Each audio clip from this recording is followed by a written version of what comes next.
السلام عليكم ورحمة الله وبركاته.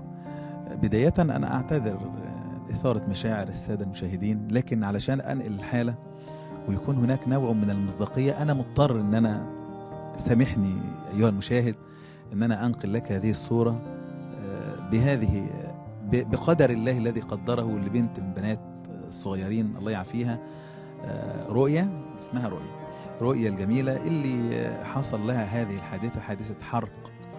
الصورة تغني عن المقال. الحرق في جزء نصف البنت الأيسر تماما، عمل شبه إعاقة للذراع عشان ما بيتحركش بشكل طبيعي. أما البنت الصغيرة الجميلة فهي تحتاج إلى عمليتين.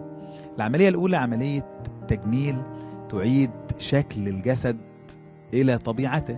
تخيل بقى معاناة الأسرة ومعاناة الوالد وهو شايف البنت قدامه فقد حركة ذراعها بصورة طبيعية. العملية تكلفتها تفوق، عملية التجميل الأولى تكلفتها تفوق 100,000 جنيه. بعد العملية الأولى اللي هي عملية التجميل ديت عشان تعيد شكل الجسم إلى طبيعته، تحتاج كذلك إلى نوع من العلاج الطبيعي علشان يرجع حركة العضو لطبيعته. أسأل الله تبارك وتعالى أن يعافينا والسامعين والمشاهدين وأبنائنا وأحبابنا جميعا، اللهم أمين.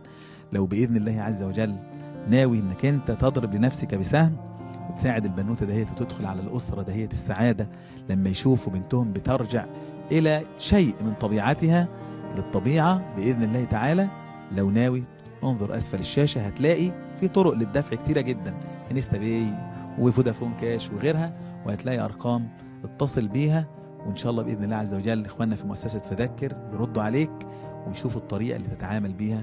أسأل الله تبارك وتعالى أن يعافينا جميعا